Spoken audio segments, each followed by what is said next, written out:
السلام عليكم ورحمة الله. الحمد لله رب العالمين والصلاة والسلام على أشرف المرسلين نبينا محمد وعلى آله وصحبه أجمعين. We ask Allah subhanahu wa ta'ala to bless this gathering and to make it one of the majalis of dhikr lillah tabaraka wa ta'ala, the majalis of a dhikr, the gatherings of the dhikr and remembrance of Allah subhanahu wa ta'ala are the majalis that the Prophet alayhi salatu wasalam initiated and implemented in this ummah. Not the majalis of a dhikr that people invented later. The Prophet alayhi salatu wasalam, Allah subhanahu wa ta'ala perfected him and he made him the best dhakir to Allah subhanahu wa ta'ala. The best human being that ever made dhikr to Allah subhanahu wa ta'ala is Rasulullah sallallahu alayhi wa sallam. And there's no differences of opinions about this. This is consensus among the ummah. And Allah subhanahu wa ta'ala ordered us to follow the example of the Prophet alayhi salatu wassalam. لَقَدْ كَانَ لَكُمْ فِي رَسُولِ اللَّهِ أُسْوَةٌ حَسَنَةٌ. Indeed, you have in the Messenger sallallahu alayhi wasallam the best example. Uswa hasana in every matter, in anything and everything. We have in the Prophet alayhi salatu wassalam the best example. And this life, which is very short, the beauty of it, to enjoy it, the real enjoyment, is to spend this life learning about the Prophet ﷺ and implementing his sunnah and following his way ﷺ. This is our objective, this is our life. There is nothing else more important in our life than this. Because this is the way to worship Allah subhanahu wa ta'ala alone. To establish La ilaha illallah, we have to worship Him alone subhanahu wa ta'ala, following the way of the Prophet alayhi salatu wasalam. And as you heard about the topic, the dhikr of Allah subhanahu wa ta'ala, between the sunnah and the bid'ah, just a few minutes of a reminder. And when we talk about the sunnah and the bid'ah, or the innovation in the deen, this is foundation and principles that we always have to be reminded of. And the evidence of that this has to be frequent and not as some people they claim that this is every time people talk about bid'ah, is the Prophet alayhi salatu wasalam. We follow him. The Prophet alayhi salatu wasalam, every Jumu'ah in khutbah al-hajah, when he is addressing the people in the khutbah, the introduction to every khutbah, and khutbah al-nikah, the khutbah of al-zawaj also, when the Prophet ﷺ would perform the marriage, in it he would say, وَكُلُّ مُحْدَثَةٍ بِدْعَةٍ وَكُلُّ بِدْعَةٍ ضَلَالَةٍ. Right? Every new introduced matter in the religion is bid'ah, is innovation, and every innovation is a stray, is a deviation. And he ﷺ did not say that the bid'ah, that there's some bid'ah hasana and bid'ah sayyi'ah, good bid'ah and bad bid'ah. The Prophet ﷺ never said that. He said, وَكُلُّ بِدْعَةٍ ضَلَالَةٍ. Every bid'ah is dalal. And if someone wants to play with words, and they might have even principles that they invented based on the subject of ilmul kalam or mantiq or logic, their logic, they can twist words. But the word kull is from the words of al-umum, gives something in general. So every bid'ah is dalal. Every innovation in the religion is dalal, but to make sure that we know that this is bid'ah. So the first point here is to be always reminded that we have limits. And to know that part of the deen of Allah subhanahu wa ta'ala is to warn ourselves against something called al-bid'ah, innovation in the deen. So we have to stay away from this. This is by the nusus, by the text of the Quran and the Sunnah of the Prophet ﷺ and the hadith of the Prophet ﷺ. من أحدث في أمرنا هذا ما ليس منه فهو رد. Whoever introduce anything in this matters of ours, it's going to be rejected against the person. So this is something that is agreed upon in every matter.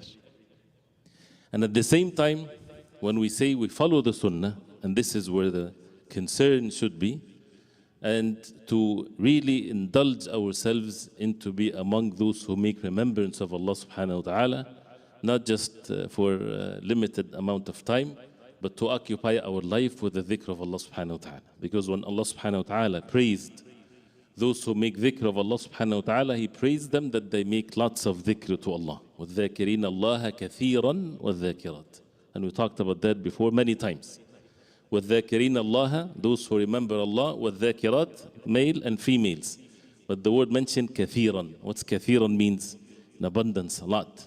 That means most of their time is in state of dhikr of Allah subhanahu wa ta'ala, if it's not the entire time that they are in the state of the remembrance of Allah subhanahu wa ta'ala.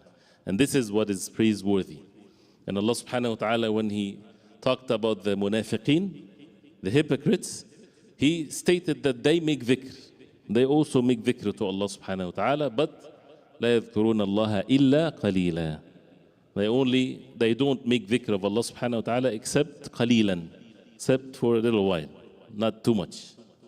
So this is not that they won't do it whatsoever, right? But they do it, but not much. So the believers, they make lots of dhikr to Allah subhanahu wa ta'ala. And the ayat and the hadith of the Prophet alayhi salatu wasalam that shows the virtue of dhikr, which is one of the subjects in the deen of Allah that you would find so many evidences, so many. That you can make a series of lectures, just the text, the Quran and the Sunnah that talks about the dhikr of Allah. As we made there was a dars before about the different types of how Allah subhanahu wa ta'ala mentioned the dhikr in the Quran. 10 different ways, commanding it, the virtue of it, the superiority of it, and so on. And the hadith of the Prophet alayhi salatu wasalam. And you would see even in the hadith of the Prophet alayhi salatu wasalam what to say, at what time, certain places, certain situations, specific situations that a person in Adhkar, and we have on Sunday morning after Fajr, where we learn every week a dhikr that we need to memorize, we need to say it and to be consistent in doing it. And then there's the general Adhkar at all times to make dhikr to Allah subhanahu wa ta'ala. And the best of all states that a person should be in is when the heart and the tongue is together upon the dhikr. The heart is present and the tongue is saying the remembrance of Allah subhanahu wa ta'ala. And the people of Ahl Sunnah, they're supposed to be the most that make dhikr of Allah subhanahu wa ta'ala. Because they're supposed to be the ones that follow the Prophet alayhi salatu wasalam. And the Prophet alayhi salatu wasalam, all of his entire life was upon the dhikr of Allah subhanahu wa ta'ala. So we need to have some simple principles that we need to follow, and with every subject, things to follow and things to be warned against from these things that people innovated in matters of the deen. So the way of the Prophet ﷺ, that he would make dhikr of Allah subhanahu wa ta'ala at certain times, certain places, certain situations, and this is we follow the authentic hadith of the Prophet ﷺ, and to take the time and enjoy knowing these adhkar with its meanings, because you would find yourself establishing the entire deen by saying these adhkar. This is part of the perfection of the deen of Allah. If you just follow the things that the Prophet ﷺ used to say, authentically proven, from the moment you wake up till the next day when you wake up, right? All of these things that are mentioned, if you put them together, you would find that you can perfect your aqeedah that way, by knowing what these meanings are and to be upon it. Would give you the right perception of things, would purify the heart from all kinds of impurities and attachment to other than Allah subhanahu wa ta'ala, will set the person in such a stage or a state that he's able and at ease to follow the commands of Allah and to be in obedience to Allah subhanahu wa ta'ala, because the heart is ready for that state of submission to Allah subhanahu wa ta'ala. So this is how to follow the Prophet ﷺ, is to constantly be in the dhikr of Allah subhanahu wa ta'ala, the way that came to us from the Prophet ﷺ. When we talk about the bid'ah or the innovation, as we also heard it many times before, there are different many classifications. And this is for us to remember, inshallah. There is bid'ah qawliya, or matters of al-i'tiqadat, matters of belief. There's innovations. People innovated. Innovations is not always a good thing. If it's in the deen, it's an evil thing. Innovations in dunya matters, mashallah, it's good, praiseworthy. Mashallah, human beings, very nice in this.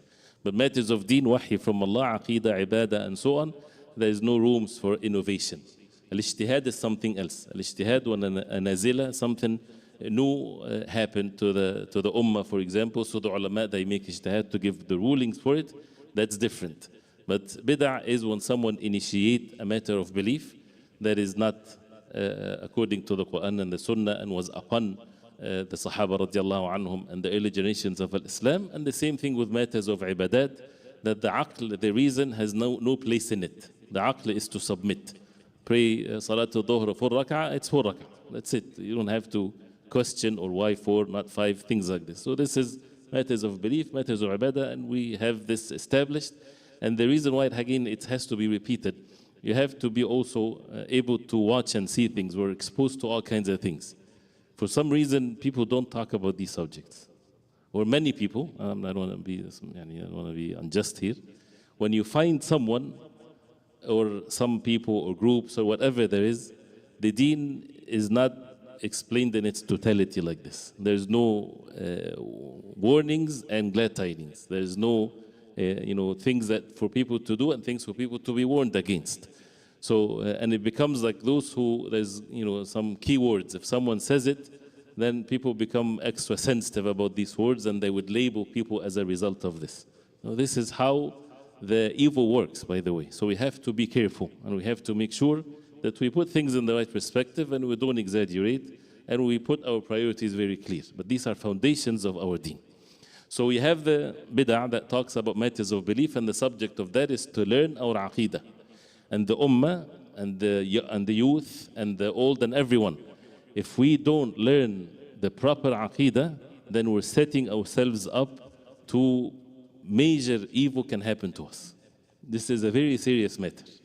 Especially that everybody is exposed to everything. And emotions is working in many different aspects. If it's not controlled by the proper belief, and the belief is not to be contaminated with these things that works on people's desires and emotions, we have to learn it. We have to have the patience of learning our aqeedah, the aqeedah of Ahlul Sunnah wal Jama'ah. Nowadays, if people talk about certain sects and groups like the Rawafid, for example, they want to bring people together. We have a common goal. No, there's no common goals between us and the Rawafid. Lakum dinukum waliya din. They have their religion and we have our religion. Why? Because if you learn the aqeedah, this is a matter of belief. You don't have common grounds with someone that would claim that the Sahaba are kuffar, for example. There's no common grounds there, right? You can help each other to clean the streets, yes, to buy and sell, dealings of human dealings. But religion, there is nothing here. Why? Because of the subject of the aqeedah. But you would find that subject is a controversial now among many of the people of the ummah. Why? Because of politics, because of media, because of other things, because not learning the aqeedah, the matters of belief. And this is not just one aspect of it. And why the ulama, may Allah subhanahu wa ta'ala have mercy upon them, in the books of al-i'tiqadat, most of the books of aqeedah, you would find the mention of the Sahaba in it. Why? Because the ummah splitted in this matter early on with regards to the companions radiallahu anhum, and Allah subhanahu wa ta'ala guided the people of Ahlul Sunnah to bring things back or to make things according to what it was at the time of the Prophet alayhi salatu wasalam. So this is just an example. The importance of learning the aqeedah. The same thing, if a person wants to be upon the deen but he did not learn his aqeedah, very easily can slip away in the deviation of the like of the Khawarij or the others. So there are deviations going everywhere.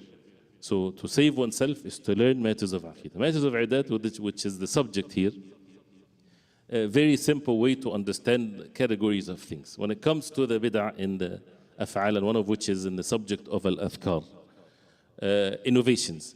There is different types of it. One of which is when people would innovate something that has never been heard of before. Completely something new, which is a very obvious thing. So whether this is in, for example, if someone initiates a salah for the people to make salah, or to add a rak'ah to the Salatul Dhuhr or Salatul Asr, this is a very obvious thing. Or initiate anything that was never present at the time of the Prophet ﷺ.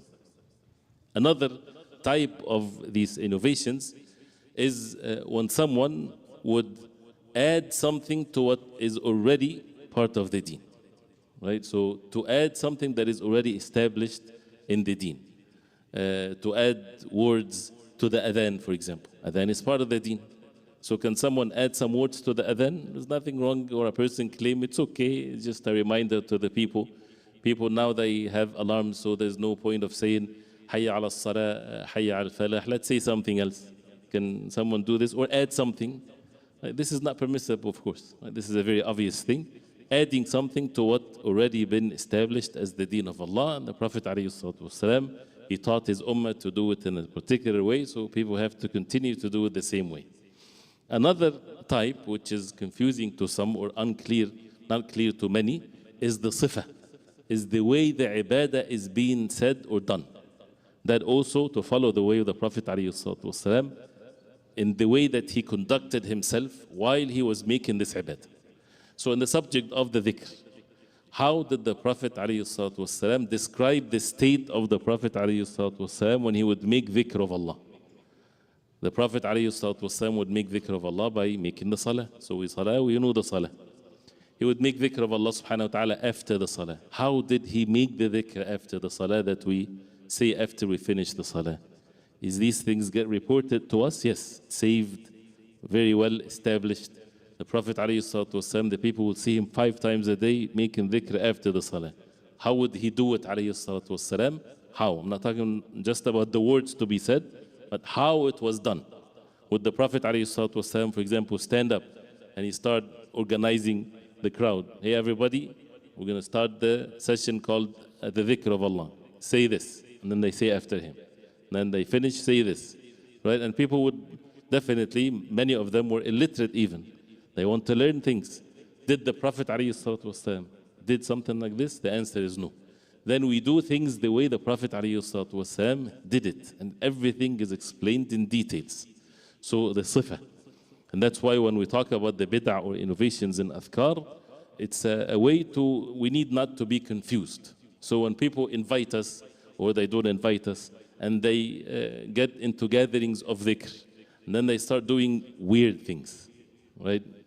Turning the lights off, holding hands, Allahu A'lam, what else? You know, there's all kinds of things.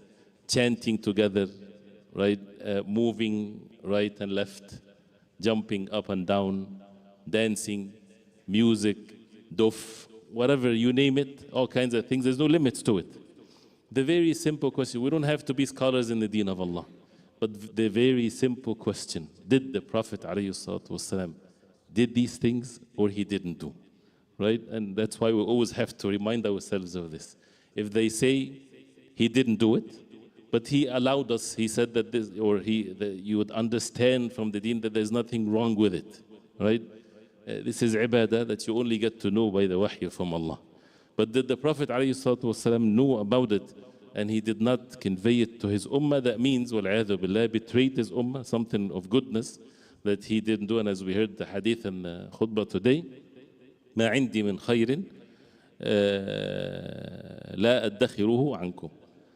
That whatever I have of goodness, I would never withhold it away from you. So the Prophet ﷺ taught his ummah exactly how to do everything and how to do it, not just to do it, but how to do it.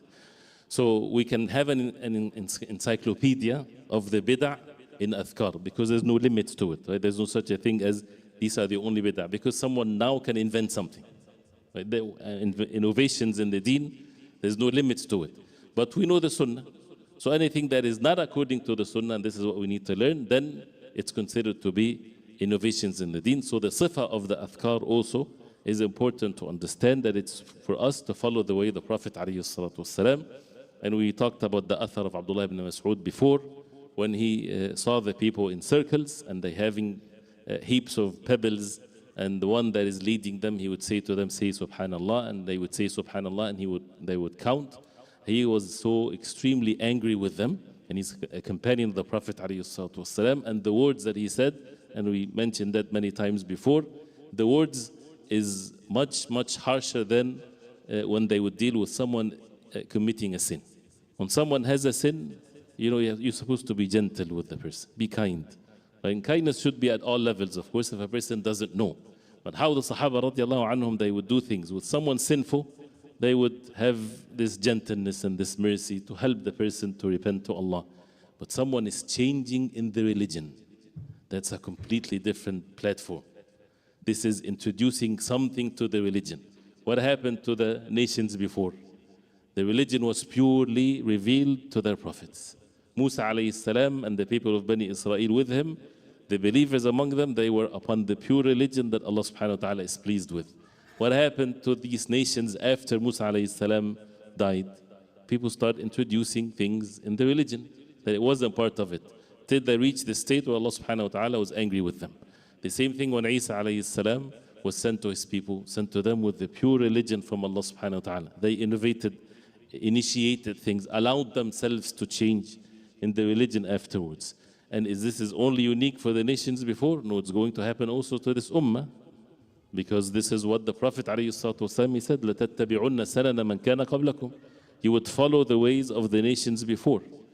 Every single bit of it, you would follow them, and the hadith also is mentioned before.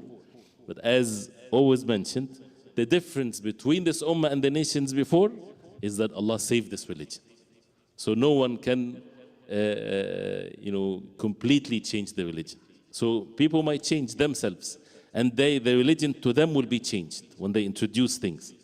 But the religion, the way it was revealed to the Prophet ﷺ, never to be tampered with. That means it's saved. It's as authentic as if a person is watching the Prophet ﷺ and living at his time.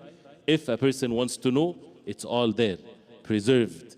The Quran and the Sunnah of the Prophet ﷺ, and understandings and explanations of it, and the Sahaba radiallahu anhum, and their statements, and the Imam of this deen, ilm that no nations before had established it in such a way that it's not in the capacity of the human beings. This is from Allah subhanahu wa ta'ala. Inna nahnu nazzalna dhikra wa inna lahu lahafidhun. We brought down this dhikr and we will guard it, we'll save it. So it's saved.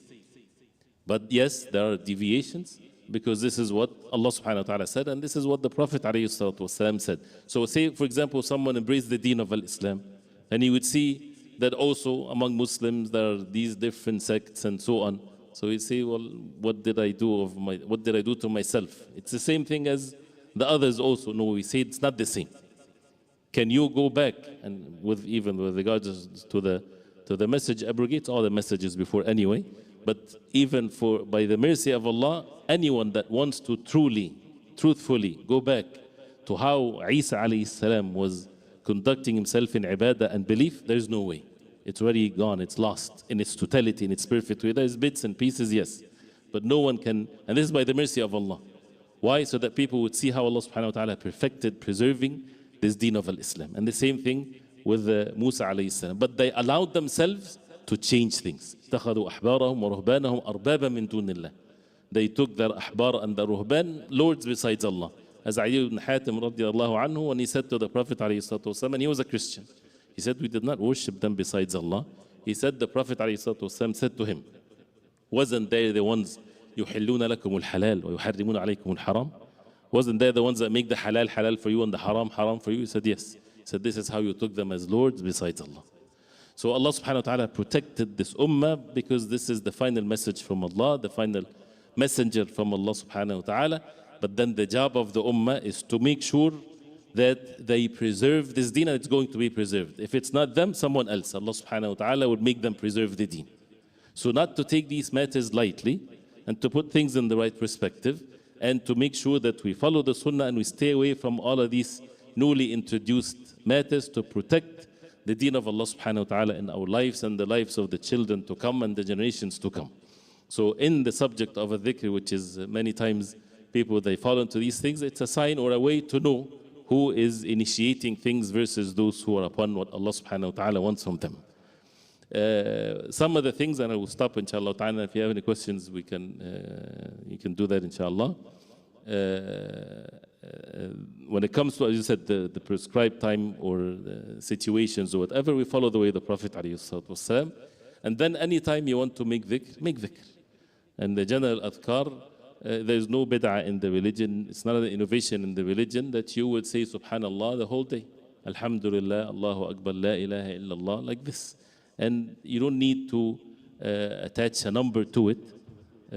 You can say, I'm going to sit between 9 and 10 in the morning, make dhikr of Allah. Sure.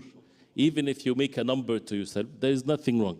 But once, the danger of it is once it becomes your norm, and then you would see you might see some effects, and then you start introducing these numbers to yourself and to others, then this can fall into the bid'ah and the innovation in the religion. But the numbers that are mentioned in the Sunnah, we follow that. And some of them, for example, لا إله إلا الله وحده لا شريك له له الملك وله الحمد وهو على كل شيء قدير. The hadith of the Prophet ﷺ, one of the rewards of saying this 100 times in the morning, one of the rewards is none would come in the day of judgment better than him except a person that said the same and more. ولم يأتي أحد يوم القيامة بأفضل مما جاء به إلا رجل قالها and وزاد أو that he increased more. So the question is, why don't we say more? Right? So this is a level for a room for saying more. So if you say the 100, mashallah is good.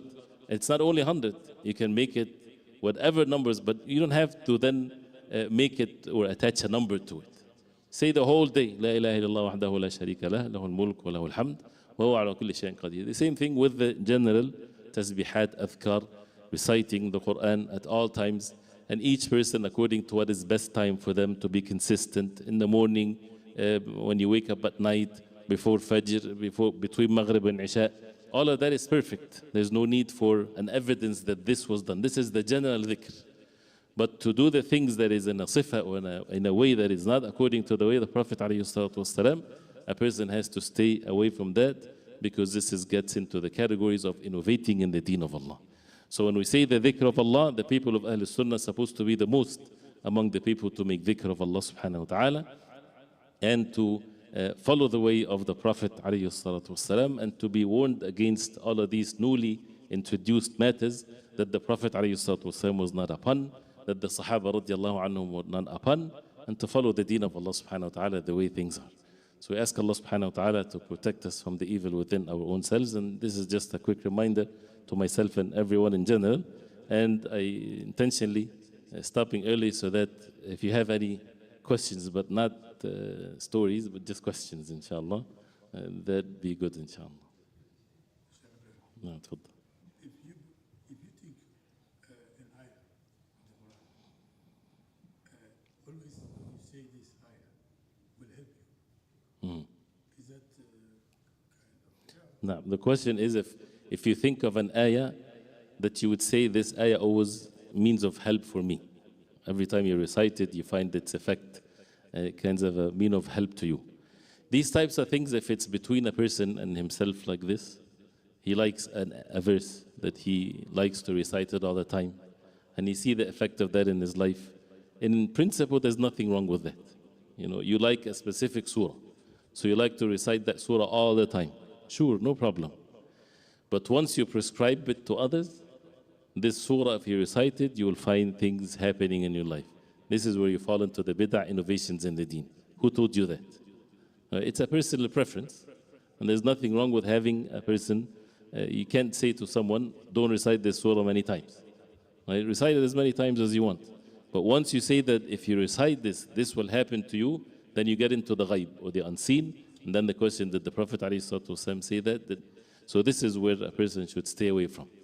And we have what is sufficient for us in the ayat and the surahs that the Prophet ﷺ would say repeatedly, or the early generations of Islam, Surah Al-Fatiha, the 3 surahs at the end, Surah Al-Baqarah, so things like that. No, we had the Quran and we had the authentic Sunnah. No. So somebody wants to know what the Sahaba understood. No. Where did he look? Where did he look to know what the Sahaba, like how did he know what the Sahaba thought about that? No. How to know what the Sahaba radiallahu anhum thought of or understood how the Quran and the Sunnah of the Prophet ﷺ. We have the life of the Sahaba radiallahu anhum at the time of the Prophet ﷺ. How did they conduct themselves? We have this is all preserved for us, and we have even when the Prophet ﷺ said, "Alaykum bisunnati wa sunnati al-khulafa al-rashidin al-mahdina min ba'di." Be upon my sunnah, my way, and the way of the rightly guided Khalifa after me. And the ulama mentioned ijma' al-Sahaba, the consensus of the Sahaba at certain matters, which is basically most of the deen. This is well known. And even some they said, what is the ijma'? What is the consensus, which is one of the obligatory things upon a person to follow the ijma'? What are the principles where we understand the deen? Al-Quran wa Sunnah wal ijma'. Quran, Sunnah, and then the third one, ijma'. Ijma', consensus. And what is the consensus that is not to be challenged or not to be changed is ijma' al-sahaba. If the Sahaba radiallahu anhum, they had ijma', consensus, no differences of opinions among them about a matter, then it is not permissible for anyone afterwards to break that ijma'. And he would say, well, in the Quran and the Sunnah, such and such is mentioned. It's not permissible because already they have this, or they had this ijma'. But if there's something that they had differences of opinion in, then it's valid and it's a room for people to make ijtihad and to exert themselves. And this is also part of the beauty of the deen that people can do. And this is clearly preserved. Aqidah, for example, would anybody bring any differences of opinions among the Sahaba radiallahu anhum in Aqidah? The answer is no. And the things that they didn't talk about, we don't talk about. So like this. And matters of ibadah also, how did they make the ibadah? And by the way, this is, I'm not sure why also these types of athar from the Sahaba, many people, they don't mention them. Like the athar of Abdullah ibn Mas'ud, the athar of Ka'b radiallahu anhu, and others. How they would make sure that nothing is introduced in the deen of Allah subhanahu wa ta'ala unless it's been clearly warned against.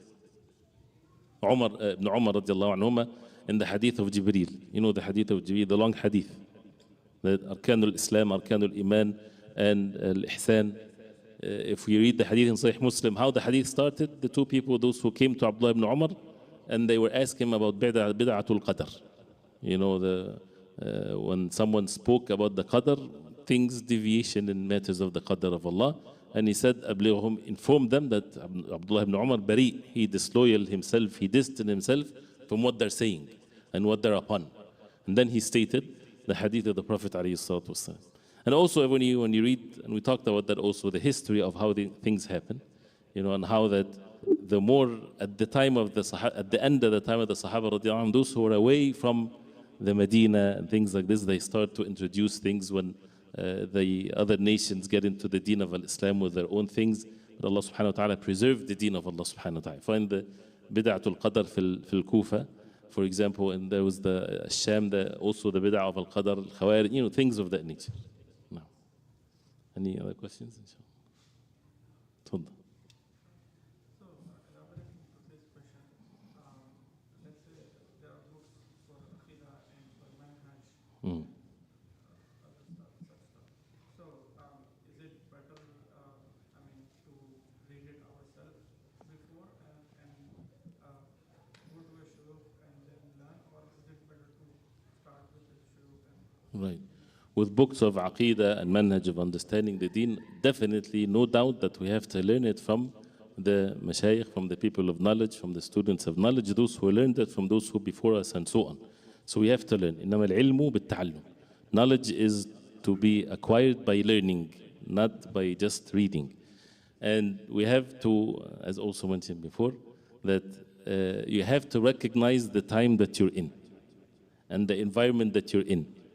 So if a person is in a place where he is safe from all of these doubtful matters and people throwing at him all kinds of words of disbelief and fitan and so on, just a simple life where the deen is, mashallah, established and the people there are righteous and so on, many things they might not have to learn it. But once people are exposed to things, then the matter becomes not more difficult for them, but the common person, the matter becomes upon him that he has to go to another level. He chose not to be a common person. The layman in the deen of Islam is what? What is awam al-Muslimin like ourselves? What do? They know their belief, the simple matters of matters of belief. They make their salah, they go to the masjid, and that's it. But now the layman of nowadays, he's been exposed to things that with matters of ilm, a person might learn it after 10 years of learning. Now it's been said to everybody. People are fighting with each other over it. And then the layman is sitting like this, hearing this and listening to this, and he becomes more confused and confused. So then in that case, he's wrong to expose himself. But it happened, and the heart is contaminated. What should he do? Then he should do whatever it takes to learn then, to be even more diligent, to be like a student of knowledge then. For a certain period of time to get these matters cleared and established, and he has the knowledge of it, And part of that is to quit being exposed to all of these things that we're exposed to a long time. تفضل. Go ahead. One of the things you mentioned was the best state that a person can be in is to have a heart and a tongue together while remembering Allah. No. Any physical means for to do this? The best state that a person is in with the dhikr is for the heart and the tongue to be together, any physical means to establish that. When we were going through Surah Al-Muzammil, and Allah subhanahu wa ta'ala said to the Prophet alayhi salatu wasalam in the ayah, إِنَّ نَاشِئَةَ اللَّيْلِ هِيَ أَشَدُّ وَطْأً وَأَقْوَ مُقِيلًا, that the night, with the night prayer, especially نَاشِئَةَ اللَّيْل, when a person sleep and then get up. This is the best time that a person would have his heart and tongue together if he make dhikr. But the shaitan doesn't leave us alone. So that's why we have to, at least when you wake up, don't get yourself distracted right away. So to leave the phones away, to put them far away, it's okay. Nothing, the world did not change that you have to read it right away or whatever. That distracts the heart. But rather to wake up and to follow the sunnah of the Prophet ﷺ. The night prayer, for example, if a person wakes up and make dhikr of Allah. The dhikr that we heard that yesterday. And then to go make wudu. And then to make salah. Not thinking about anything. It's just thinking about the ibad. Why the Quran recited then is the best time to recite the Quran, because the heart is not busy yet. And the more we get to know that, we'll see how much fitan we are in. How Allah subhanahu wa ta'ala, the early generations of Islam, they did not have these things. And we expose ourselves to these fitan that is beyond our capacities. That with the entire world with us. Right? And you have to be attached the whole time. And they used to, in the books before, they would talk about, regardless whether this is right or wrong, because there's no nas in it, but they would talk about anfas al-nas, that when they are with people physically, they thought that the breath of people around them affect them, right? Distract them. Just the fact that they are with people. Someone have evil thoughts inside of him, just in his company, this can affect you, right? So nowadays you find how much distractions we have. So it's a decision that has to be made, where a person has to detach himself.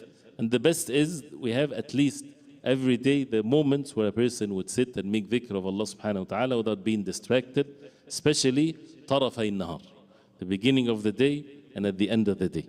So before Fajr, Salatul Fajr, the Adhkar after Fajr, and then after sunrise and you make your Salah and so on, then start going into the world and seek rewards from Allah subhanahu wa ta'ala, but to give everything its rights.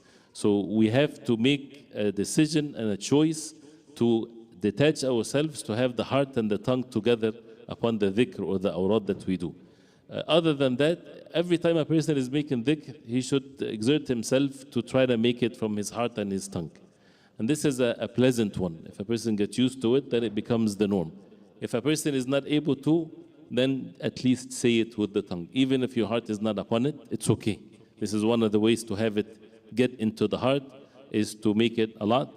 Then when a person makes dhikr all the time, then eventually, or the time will be more that his heart is upon these types of matters, and to be away, of course, from sins. May Allah subhanahu wa ta'ala accept, inshallah.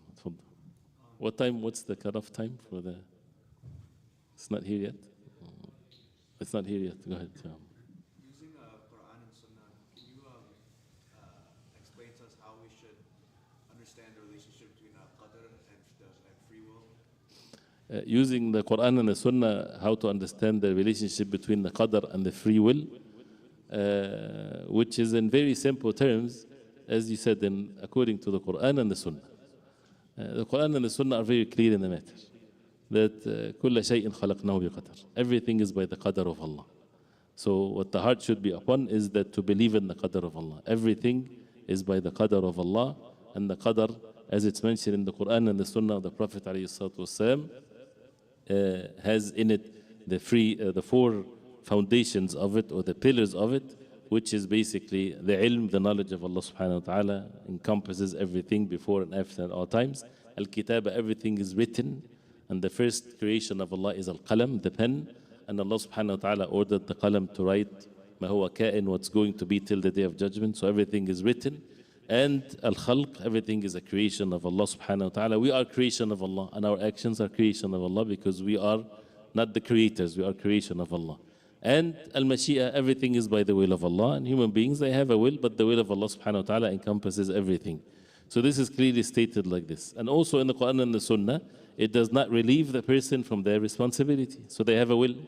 And this is clearly in the Quran and the Sunnah of the Prophet ﷺ. Otherwise, Upholding the Sunnah bima kuntum ta'malun. Enter Jannah by what you used to do.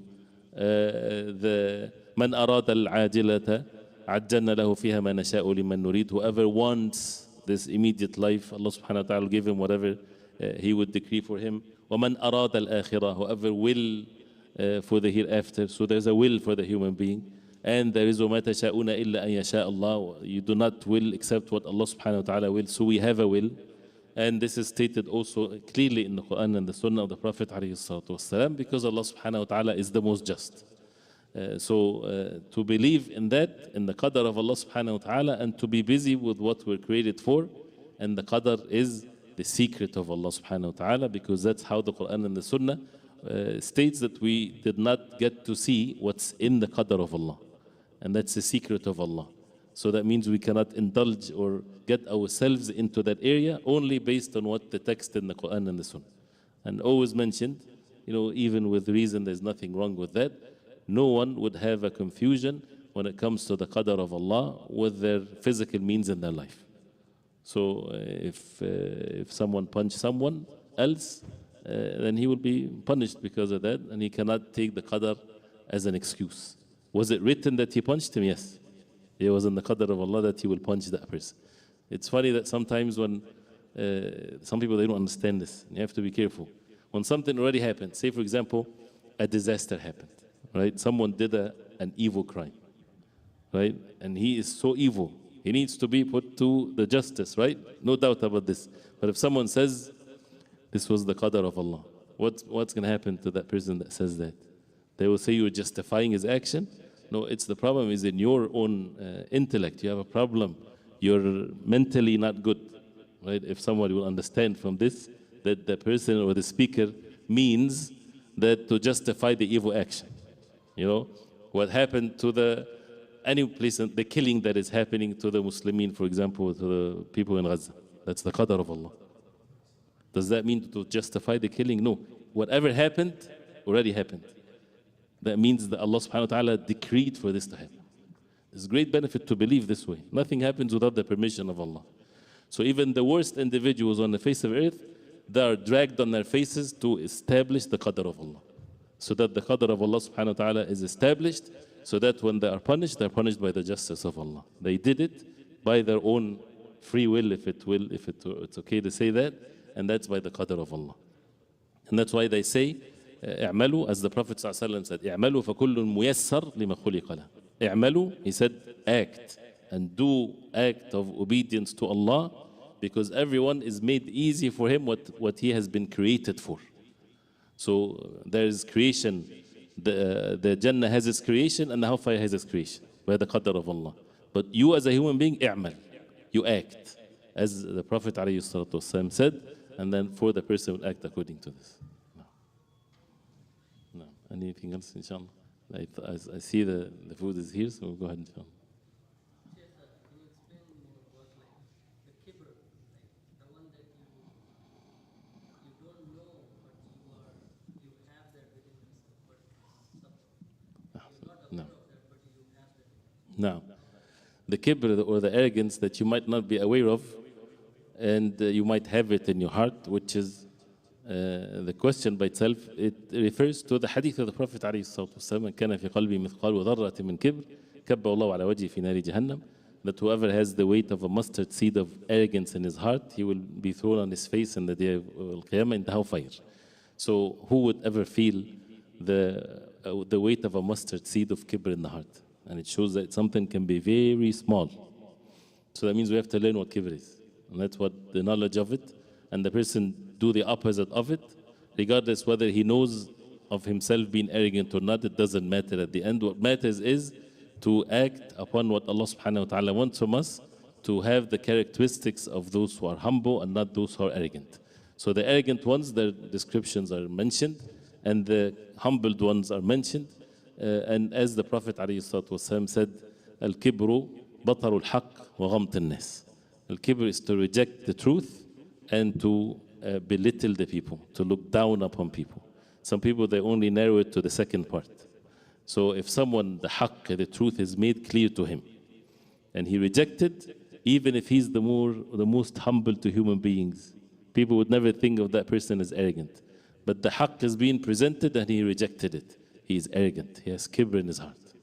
So we have to ask Allah subhanahu wa ta'ala to protect us from the arrogance that make the person turn away from the haqq or from the truth.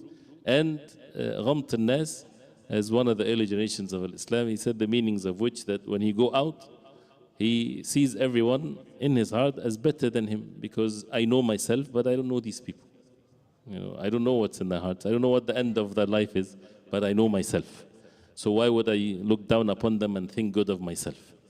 And the same thing, as one mentioned also, if we do not even, sometimes it's difficult to have our own intentions to be well known to us. How can you know the intentions of others to start with? So this is to stay away from that. And there are actually many things. And this is one of the things that we need to talk about, inshallah ta'ala, how people interact with one another with matters of akhlaq, and the grudges and the su' al-dhann, the bad thinking of one another, and the shaitan works on these matters. This is all can be established in the heart as a result of arrogance. And how to humble oneself, especially with those who are close to oneself, is a way to protect ourselves from this kibr. Wallahu musta'an. And follow the way the Prophet alayhi salatu wasalam. Shukran, inshallah.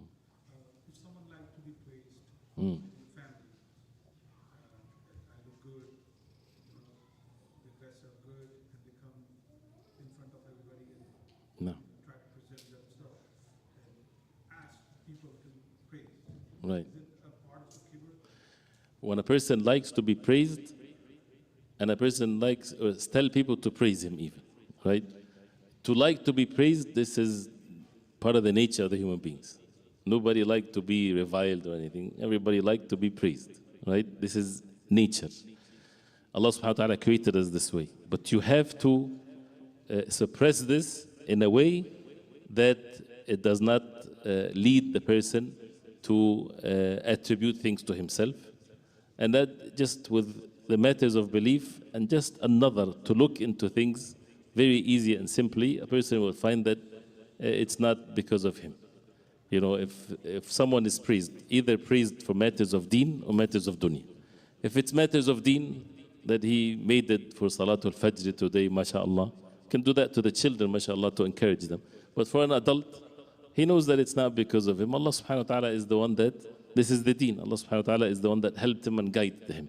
So if people praise him, he knows himself, so he humbles himself. He does not allow this to affect him, but rather to attribute it to Allah subhanahu wa ta'ala. And if it feels good as a result of them praising him, that feel is nothing wrong with it. And this is what the Prophet ﷺ, when he said, Tilka ajilu bushra al-mu'min, this is the glad tidings of the believers being given to them in haste in this life. This is after the action is done. And the person was not seeking that, he's seeking the pleasure of Allah subhanahu wa ta'ala alone, and that happens. So it happened, what can he do? But he works on himself. If it's a matter of dunya, the same thing. Whether if a person is praised of how good looking he is, and he likes that. If you think about it for less than a minute, it's a foolish thing. Because he did not make himself that way. Allah subhanahu wa ta'ala is the one that created him. So why is he happy? Why is he so much or arrogantly, or looking down upon others? This foolishness, which is so that the same thing, a person would attribute that to Allah subhanahu wa ta'ala and know that this is, if it's a dunya, that means it's a test from Allah, a trial from Allah, whether to be grateful or not. So always have to go back to the matters of the deen to work it in the right way. To ask people to praise oneself, I'm not sure where that can fall under what, because it's is there anything in the deen of Islam where it's a good thing for a person to ask to be praised, like, hey, praise me, like that? It's different than that person, he's praised and he liked it. But to ask for people to praise him, if he's joking, You know, sometimes you have to joke with your, in a halal way, in a, you know, with one's husband and wife type of thing. It's okay. I mean, just in the level of joking. But to remove that is a good thing. Allah musta'an. Ali has a question. Oh, politician used. Oh, no. Allah musta'an. May Allah protect us from lying. تفضل علي. So what if you punch somebody and you just go and you sit and you get If you are you planning something? If you punch something and then what? You punch someone and then you ran away. And then you say, I didn't do it. You punch someone and you run away and you say, I didn't do it. Right? How many wrong doing this? Punching someone, that's wrong. Running away, maybe not. Saying that you didn't do it when you did it, and it's also wrong. So the solution to that is don't punch anyone because it's haram. And you have to be truthful at all times. So if you make a mistake and you're confronted and you know that you're going to be punished, never lie. Say the truth. Even if you know that you're going to be grounded, never lie. And I don't want to say try it, and this is for the young and old and everyone. And we have stories about this, Imam Bukhari and others. They would the children were raised that they think that they would boycott their children, meaning in a healthy way, if they lie. Lying is not a tolerated thing whatsoever. Right? And the Prophet ﷺ, actually this is, as the ulama they say, from the way the Prophet ﷺ, if one of his household, the young and so on, they caught lying, he would not speak to them for some time. As a way to show them that this is not a good thing whatsoever to lie. And the same thing with the shahada. Witnessing, you know, when two children, they fight with each other and then one go, he did that and he did that to me. He's now in a state of witnessing, having a shahada. They used to reprimand their children if they make a wrong shahada. When you come and you say, I saw so-and-so hit so-and-so. Did you see him or someone told you, or are you making up things? This is a very serious matter. And for being young in age, to make sure that we say things as if we see the sun. No doubt about it whatsoever. طيب, the food is here, inshallah. طيب, one more quickly, inshallah. But what if you're trying to not get kibble, but like and you get it, but you still enter into the it's still what? are not trying to get kibble, but you still have kibble, but you still like unintentional kibble, well you get punished. Unintentional kibr. Allah subhanahu wa ta'ala says, لا يكلف الله نفسا إلا وسعها. Allah subhanahu wa ta'ala does not put a burden on us that we don't have the ability or the capacity to bear it. So anything that Allah ordered us to do is in our capacity. So if Allah subhanahu wa ta'ala ordered us not to have kibr, arrogance, that means it's in our capacity. If something that you think it's, what if I don't know, that means we're not responsible for it. That means it's not, inshallah ta'ala, kibr, as long as we follow the deen of Allah to protect ourselves from it. MashaAllah. طيب بارك الله فيكم وصلى الله وسلم وبارك على محمد وصحبه وسلم سبحانك اللهم ربنا وبحمدك اشهد ان لا اله الا انت استغفرك واتوب اليك